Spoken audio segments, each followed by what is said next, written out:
What I'm going to be talking to you all about today is just defining integrative oncology, the goals behind integrative oncology, a little bit about the 4 pillars of health and how they are related to cancer, the evidence for the use of natural interventions during cancer care, and I'll also be discussing a case with you that I hope shows you how we as naturopathic doctors approach the use of integrative medicine or integrative oncology in our practice. So a little bit of background data before we jump into all of that. I've listed 2 points here from different studies that I think illustrate why naturopathic medicine and integrative oncology are so important. The first point is from a study in the year 2000 that demonstrated that 80% of people with cancer use natural therapies alongside their conventional therapies.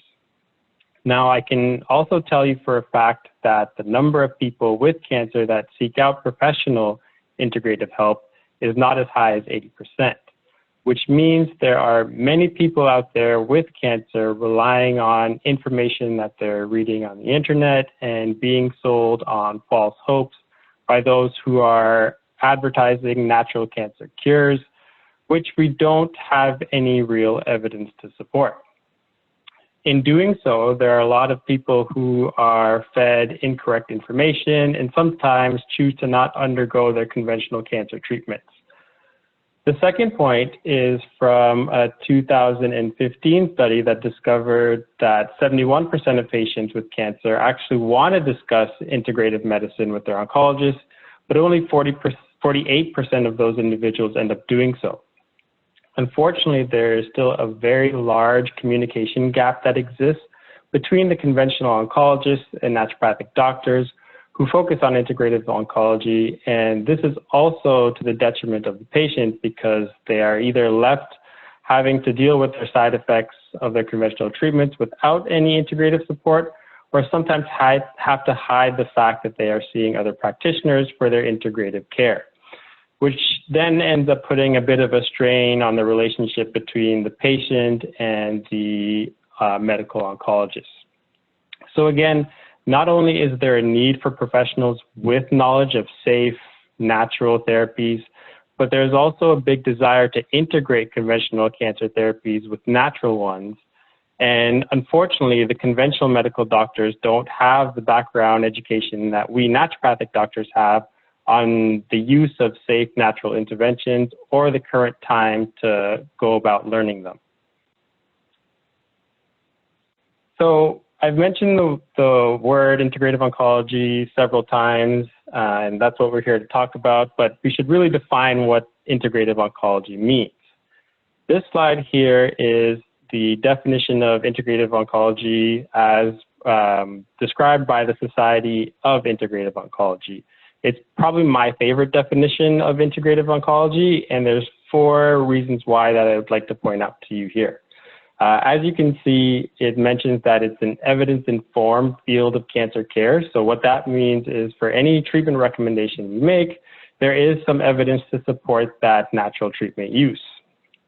The second point that I really like is that our therapies can be used alongside conventional cancer treatments, which a lot of people have a misconception about. A lot of oncologists will not send their patients or refer their patients to a naturopathic doctor until after they've gone through their conventional treatments, but we can actually provide a lot of benefit while a patient is going through their chemotherapy, radiation, surgery, etc.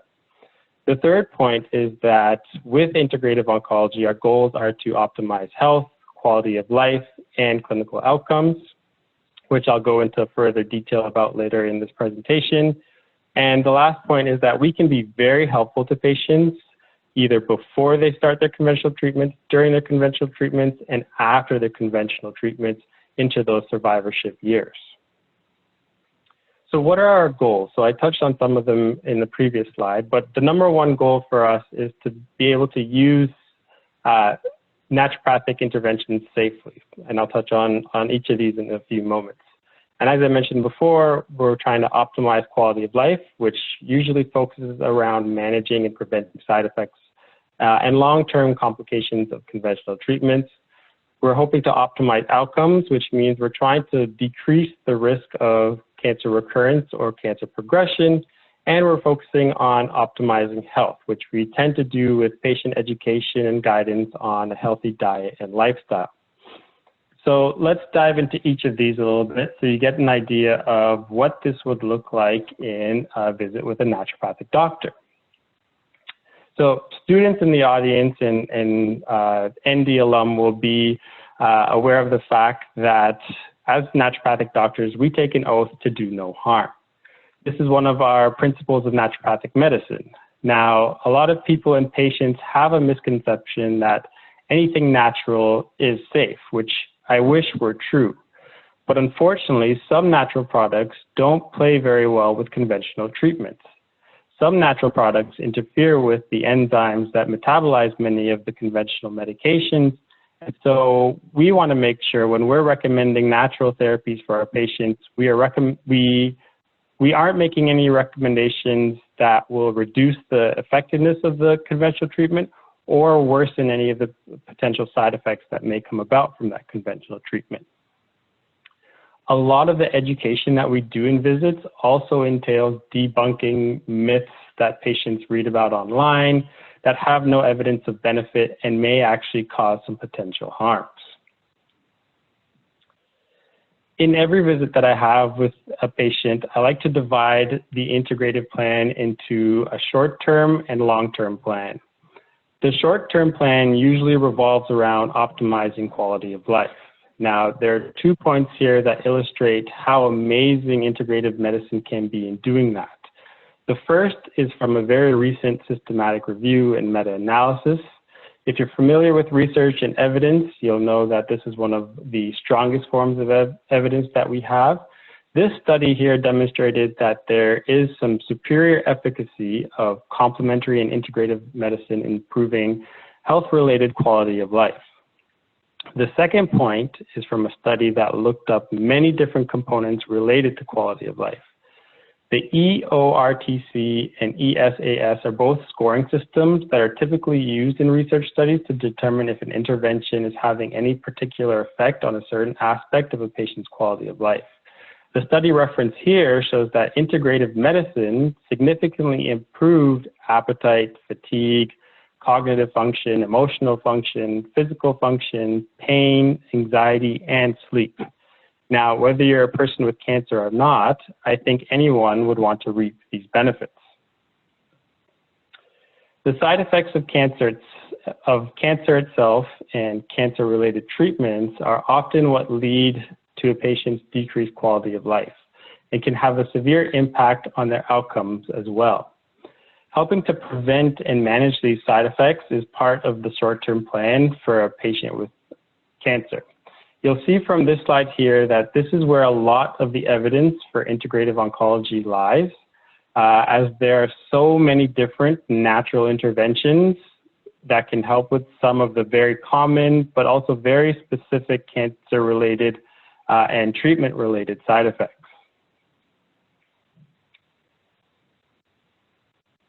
Optimizing outcomes is one of the biggest areas that integrative oncology is growing in at the moment. When we talk about outcomes, what we're talking about is reducing the risk of cancer recurrence and reducing the risk of disease progression and hopefully also improving our patients' survival odds. I've listed 2 examples here of some very common approaches that do that. The first example is the use of green tea in preventing breast cancer recurrences. An additional fun fact about green tea is that there's also evidence to show that people who consume green tea also tend to live longer. In the second point, we have some evidence from a systematic review that shows that the consumption of soy not only helps in preventing the onset of breast cancer, but also protects against breast cancer recurrences and mortality.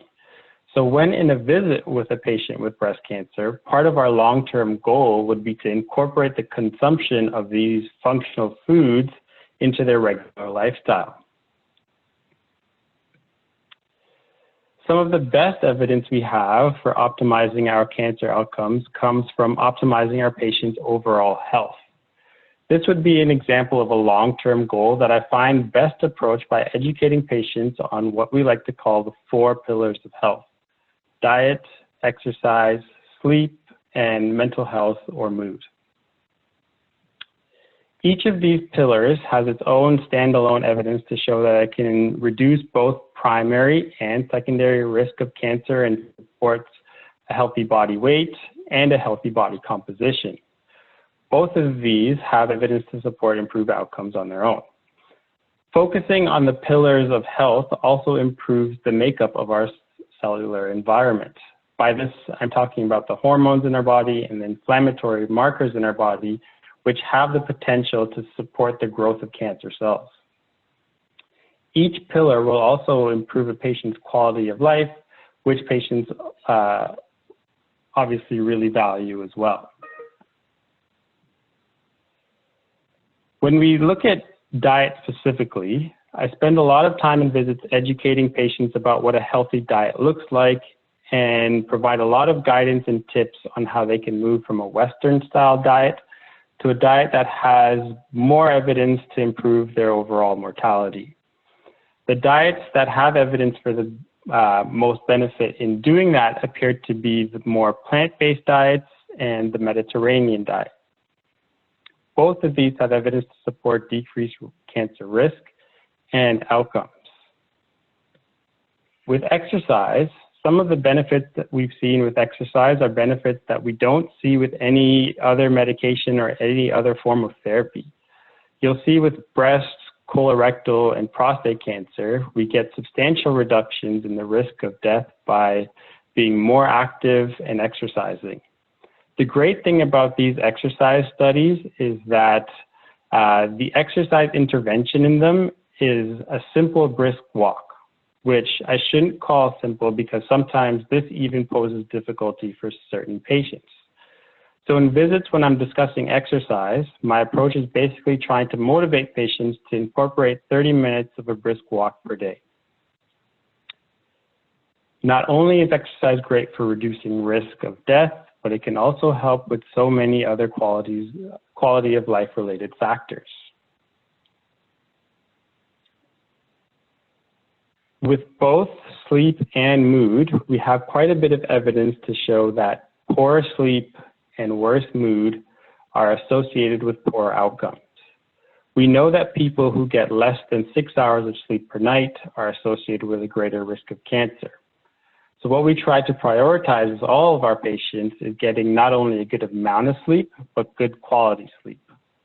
If patients are having trouble obtaining this, then we focus our goals on finding the cause of that and breaking down those barriers. We've seen that patients who are able to improve their mood also end up improving their overall prognosis. The approach to improving mental health is often multifaceted and should probably be its own presentation, but you can imagine that a patient with cancer is frequently dealing with feelings of anxiety and low mood. So with all of these short and long-term goals, I'd like to show you how we incorporate natural therapies into patient visits, and I'll do this by presenting to you a case study that I did or had the opportunity to work on over the past year. So this patient is a 48-year-old female who presented to us in the summer of 2019 with stage 3 triple positive invasive ductal carcinoma of the left breast. So basically she had breast cancer in her left breast. She actually had 2 masses, and you'll see here that the biggest one was 2.5 by 5 by 8 centimeters, and the second one was about half that size. When she presented to us, she wanted some advice about a plan of action, other than going down the road of allopathic medicine, and basically just wanted some guidance. This concern or this request is commonly brought up to us in patients in their first visit. And we spend a lot of time in that first visit educating patients about the fact that we don't have any natural cures and educating them on what integrative oncology is. We spend quite a bit of time letting them know that the best evidence for treating their cancer is with the use of conventional therapies, and that they can receive some extra benefit from having the support of naturopathic medicine to help deal with the side effects and improve their quality of life. In visits like this, we'll also provide the patient with a handful of questions to go back to their oncologist with, because we want the patient to be as informed as much as they can before actually making the decision whether they want to go forward with their conventional treatments or not. So we provided the patient with all that information, and she agreed to think it over again now that she had further information of what the evidence is with conventional treatment and how we could be of support to her while going through that. We also provided the patient with some information on functional foods that are related to breast cancer. So similar to that slide that I was showing before with the soy and the green tea, these are all foods that have some evidence to show that they can benefit patients who have breast cancer. And we also provided the patient with some information about mistletoe. If you haven't heard about mistletoe, it's the European mistletoe, which is what we tend to recommend for patients, is very different from North American mistletoe. And the evidence with the European mistletoe has shown that it can help support our immune system to better target cancer cells. And the mistletoe itself also potentially has some anti-cancer benefit with it, or cancer-fighting benefit with it.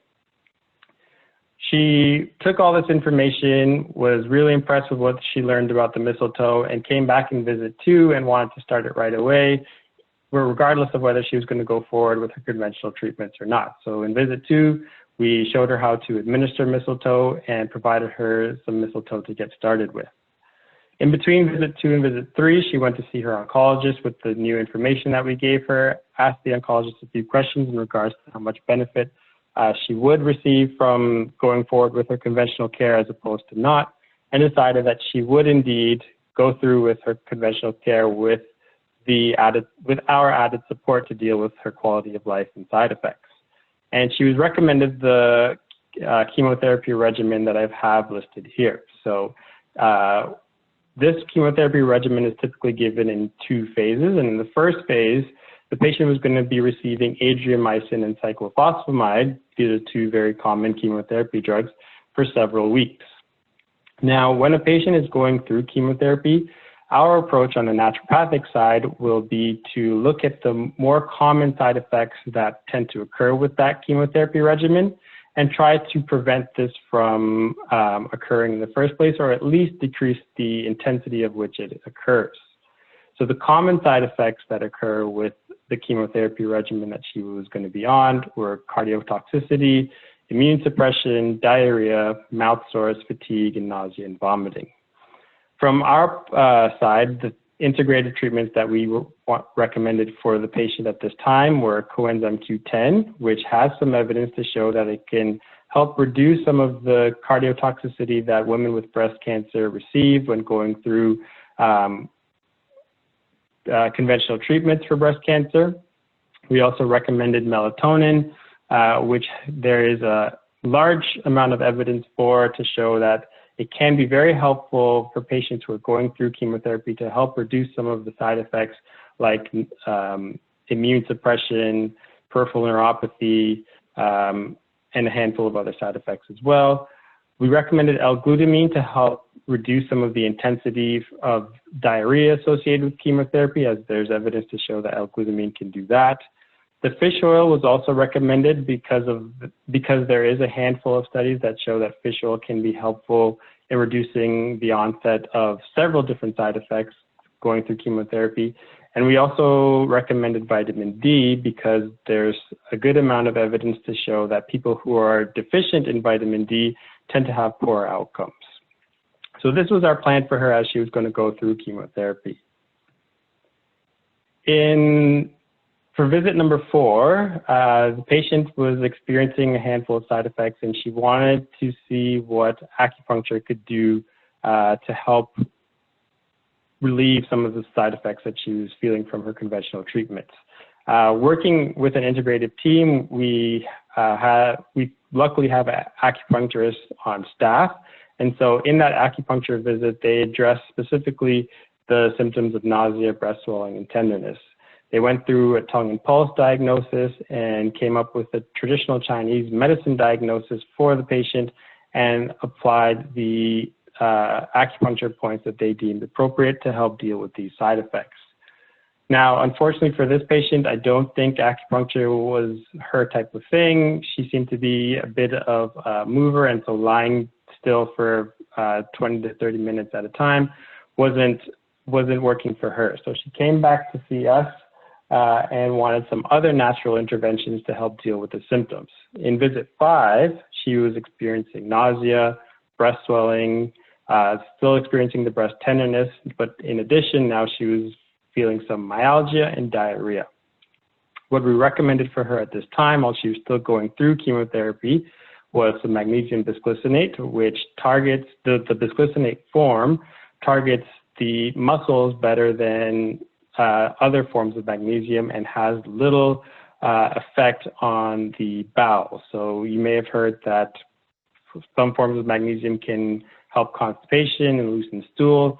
It's not as big of a concern with the magnesium bisglycinate, so we felt safe recommending that to help deal with her myalgia.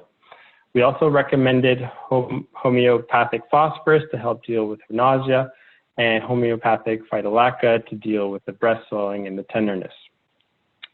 We upped her frequency of L-glutamine to also help with the diarrhea. And after implementing this into her plan, the patient saw her nausea decrease by 80%. The myalgia, the breast swelling, and the tenderness also went away. The diarrhea improved, but she was still having some looser stools. So in visit 6, she had finished the first phase of a chemotherapy regimen, and some new imaging had shown that the larger mass on her left breast had actually reduced in size by half, which is a tremendous thing to see. She was now starting a protocol that involved three other conventional cancer drugs, paclitaxel, trastuzumab, and pertuzumab. Now, the side effects associated with this regimen are very similar to the side effects, the common side effects are very similar to the first regimen. The major difference is that with the paclitaxel chemotherapy, there is an increased incidence of peripheral neuropathy. So that's pain at the fingers and toes due to damage to the nerves at the ends of your fingers and toes. And so we kept the patient on pretty much the same conventional or the same integrative plan, but we added some further nerve support in the form of B6.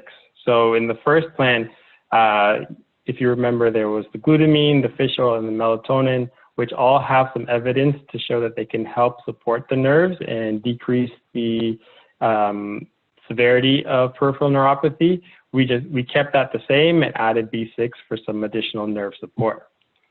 Now, another common side effect of chemotherapy is that women who are premenopausal will experience a chemically induced menopause. And so the patient had presented to us with symptoms of hot flashes and vaginal dryness. What we did to help support the patient with that was recommend some sage tea and evening primrose oil to deal with the hot flashes and vitamin E suppositories to help with her vaginal dryness. The patient went through the second phase of her chemotherapy regimen and then had a second MRI done. Now on this MRI, we got some really great and exciting news, and the MRI stated that on the prior study, multiple masses were identified throughout the left breast. Today, these have essentially resolved with residual non-mass enhancement. So basically what they were seeing on this MRI was that the two large masses that were on the first MRI were not present in the patient's breast anymore. And this brought immense joy to the patient. I remember when she came in, or she had called us to let us know this information, and I remember there being tears over the phone or tears of joy over the phone. The patient's oncologist still wanted to go forward with the other conventional treatments that were recommended. And typically what we'll do in a situation like this is just educate the patient on why that would be the case. And in this situation, even though there weren't any signs of any tumors in her left breast, the reason for going forward with surgery and radiation are to help decrease the likelihood that a cancer would come back in those areas.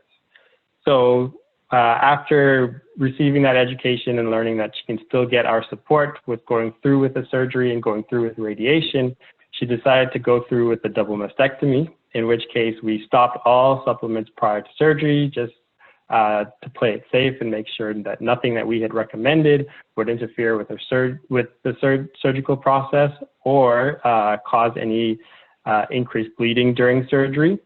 And then we made some recommendations that she could start when she got home after surgery. So vitamins A, C, and E, along with selenium and zinc, are the cofactors that are necessary to help with tissue healing. When you add protein powder to this, which is also essential to tissue healing, you'll see that some of the recovery times in patients after surgery tend to decrease. There's also some really cool evidence with homeopathic arnica that has been shown to help patients who go through surgery experience less pain and bruising. And then some great evidence with probiotics and fish oils to show that the use of both of these can help reduce the onset of infections after surgery. So this was our plan for her for when she came home from surgery, to help speed up her recovery process and decrease any side effects from her surgery afterwards. Once she got through with surgery, she was given the report that she had a complete pathological response post-surgery and that her lymph nodes were completely clear.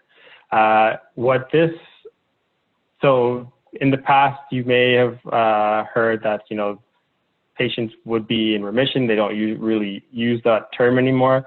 What the term that they use now is that there is no evidence of disease. So currently, the patient had no evidence of disease, but we were still going to go forward with radiation treatments to prevent the likelihood of any cancer coming back in that area.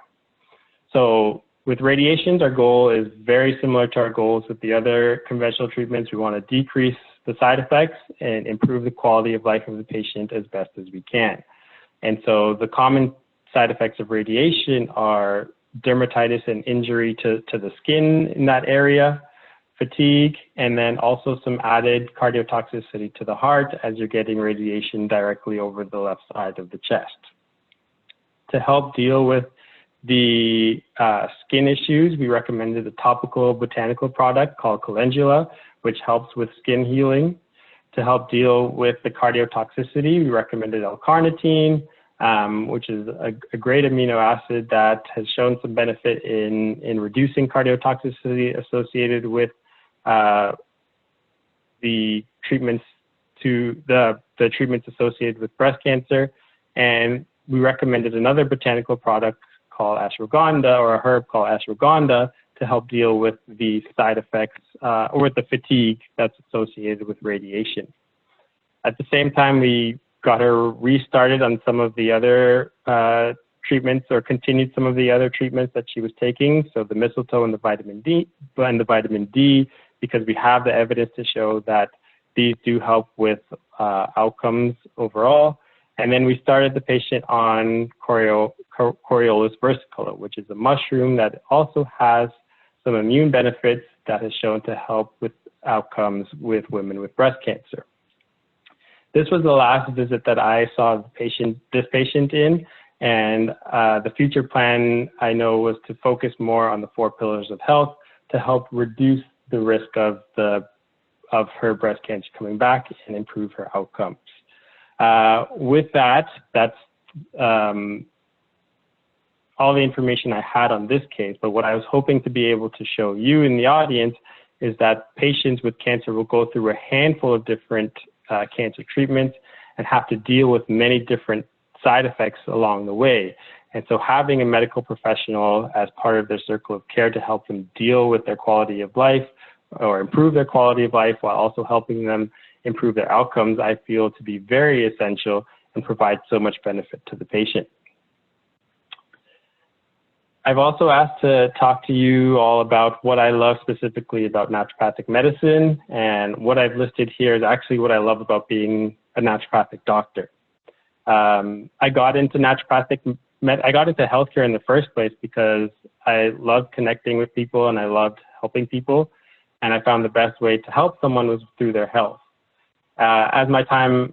In my time at medical school, in my allopathic medical school, I find I wasn't making the connections with patients that I really wanted to make to find out what the cause of their illness was, and really get down deep and help them resolve it. And so I really love the connection that I can make with patients as a naturopathic doctor, and sit with them for an extended period of time, learn more about them, and really get to know them to figure out what the obstacles that they're dealing with in reaching their health goals, and then helping them remove those obstacles so they can eventually get there. I find that with every patient visit or every case that I work with, it's a brand new puzzle, a brand new mystery. Each patient is so different, and each patient visit is a new experience altogether. And so I've been in this profession now for almost 6 years, and every encounter, I've never experienced a boring encounter is what I'm trying to say.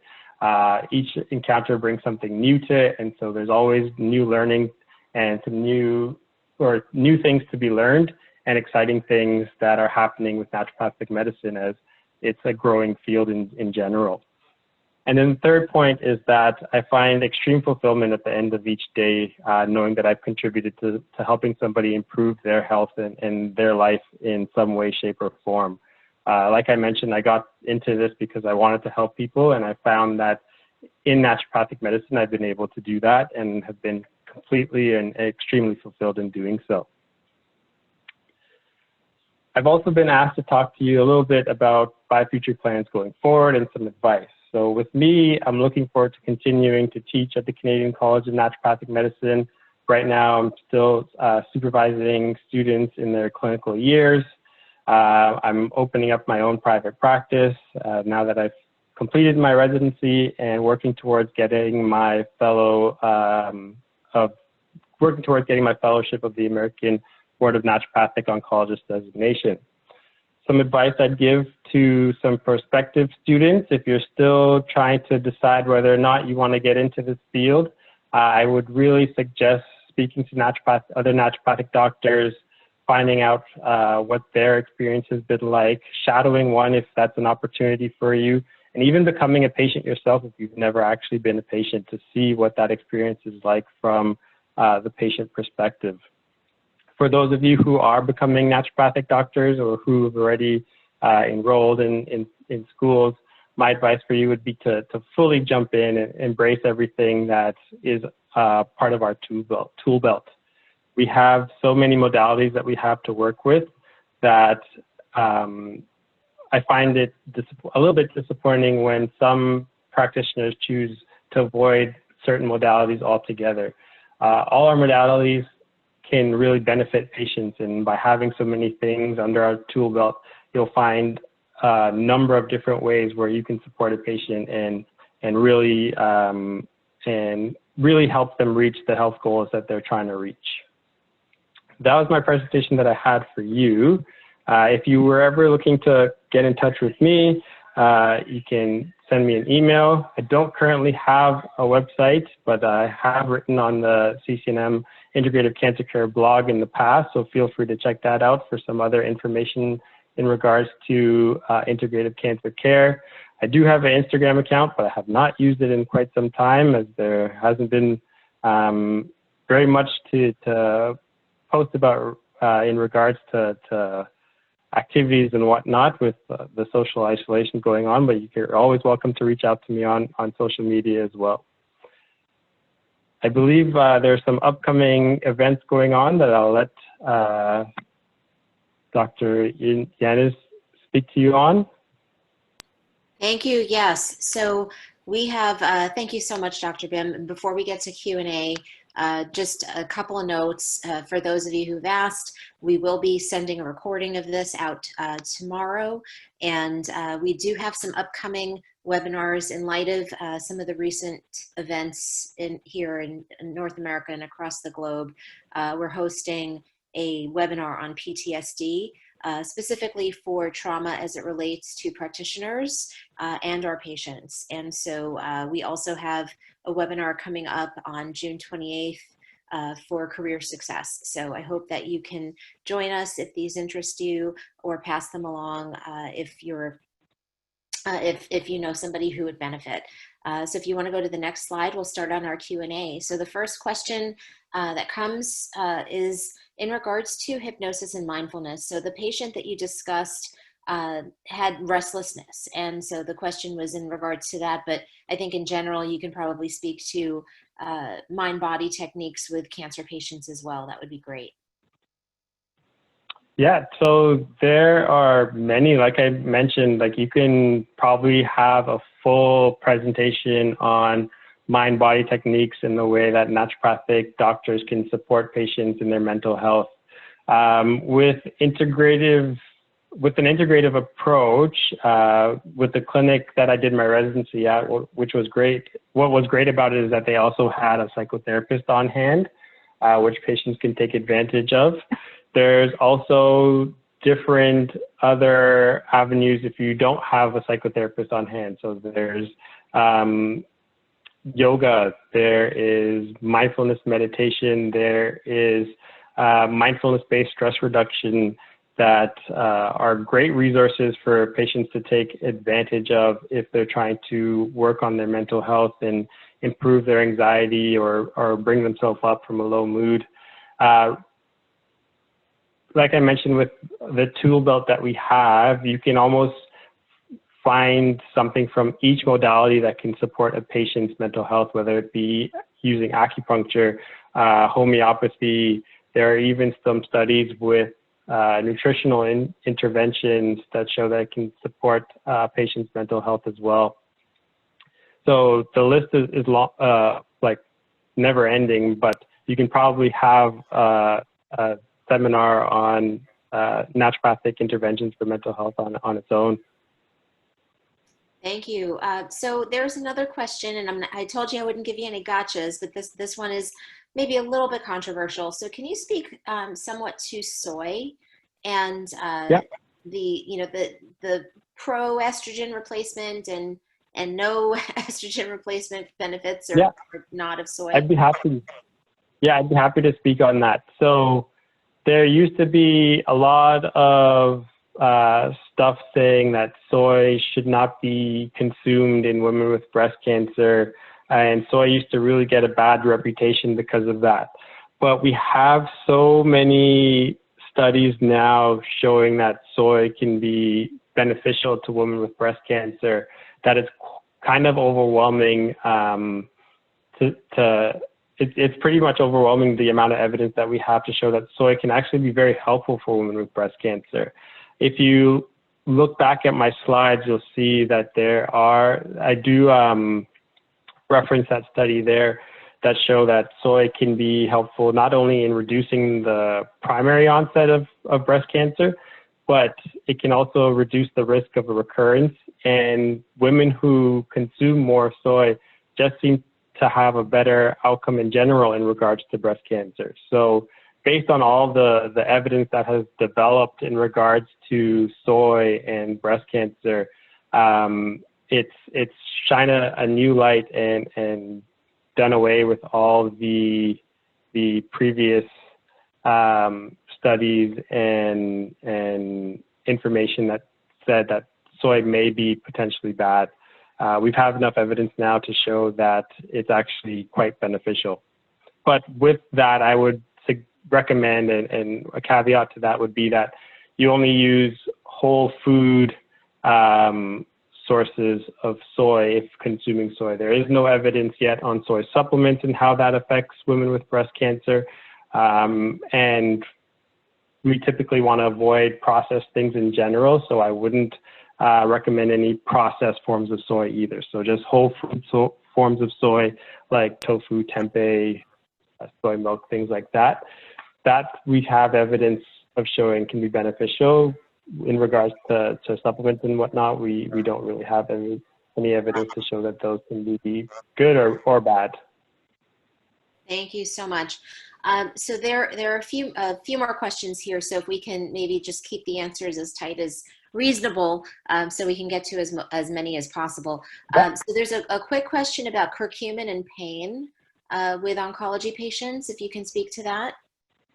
Yep, so curcumin is a great anti-inflammatory. The thing that you need to watch out for, and the thing that that really that makes it beneficial, is that curcumin doesn't play well with a lot of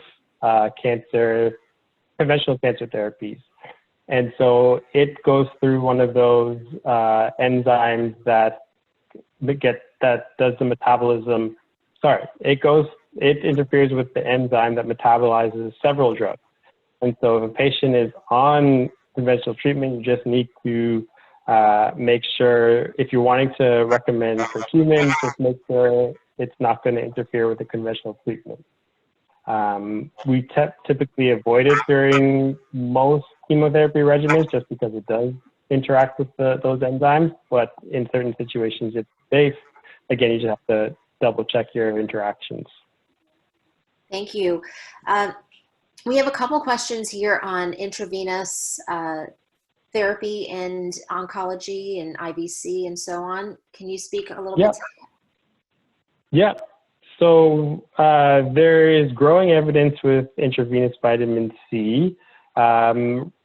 We didn't use any in the case I presented to you because we don't have evidence to show it can be useful in those situations. Most of the evidence we have right now is with ovarian cancers, brain cancers. There's some evidence with pancreatic cancers, and we also have some evidence with late-stage diseases. So I typically reserve the use of IV vitamin C for those situations. But there is more and more evidence coming out to show that it can be very helpful, and it's something that we use quite often when the evidence deems appropriate. Thank you so much. Okay, let's take a couple minutes and talk about prevention. We've talked about treatment, but we didn't talk too much about prevention. Can you speak a little bit to cancer prevention? Yeah, that's where those 4 pillars of health come in. Some great evidence with each of those in preventing the onset of cancer in the first place. So with diet, we have so much evidence now on certain diets being helpful, or certain foods being helpful to reduce the onset of cancer, and certain foods that increase your likelihood of being diagnosed with cancer. With exercise, the same evidence or similar evidence to show that you can reduce the onset or the risk of cancer by up to 50% with exercise. There's evidence to show that people who get less than 6 hours of sleep are at a greater risk of cancer. So optimizing sleep is a great place to work on. And then I don't know if there is evidence for mood. Oh, actually, yes, there is some evidence with mental health and cancer onset. Less evidence compared to the diet, exercise, and sleep. But again, focusing on all of these 4 pillars of health and optimizing your health in each of these 4 areas will decrease, there's evidence to show will decrease your risk of primary diagnosis or initial diagnosis of cancer. Thank you so much. So I love how much you're going into detail here.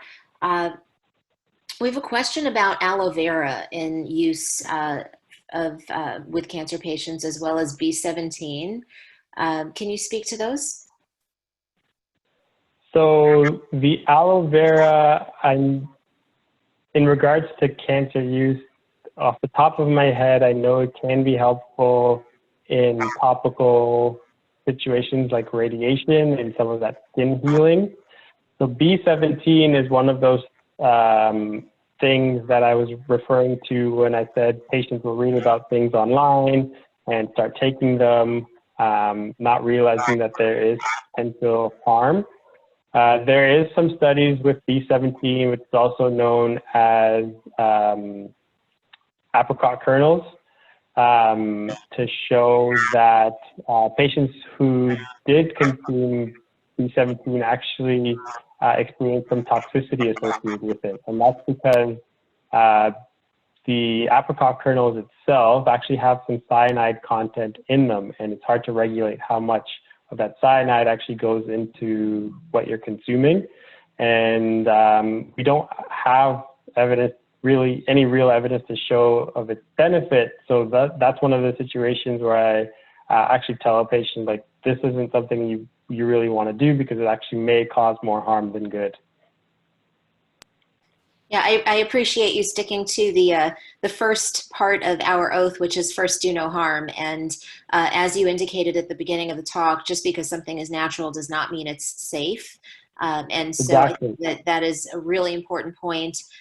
There was a question earlier in regards to people who may be skeptical about integrative oncology, naturopathic oncology, and so on, natural therapies.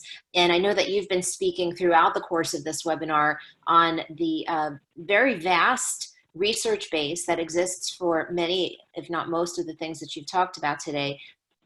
Can you maybe close us out here today with how you have, so you started out in conventional medical school and with conventional training and have moved on to this world of integrative and natural approaches, and maybe just speaking a little bit to kind of your overarching perceptions of the evidence base and how you help people understand that yes, there actually is evidence for many of these things. Sure, we are working on areas where the evidence is still developing, but I think there are a lot of misconceptions out there. Would you agree? For sure. Oh, yeah, there is quite a bit of misconceptions out there. With natural therapies, I would say there are a lot of misconceptions that people can cure their cancer naturally. So that's one misconception. In regards to getting the awareness out there of integrative oncology and naturopathic medicine, one of the ways that I've been approaching this is just by asking patients permission to write letters to their oncologist to let them know that this is what we're doing and this is the evidence associated with it. Sometimes that gathers a response and builds a relationship. Sometimes it doesn't. And I just approach it one patient at a time, one medical practitioner at a time. One of the greatest things that I was able to do in regards to increasing awareness was with my oncology-focused residency.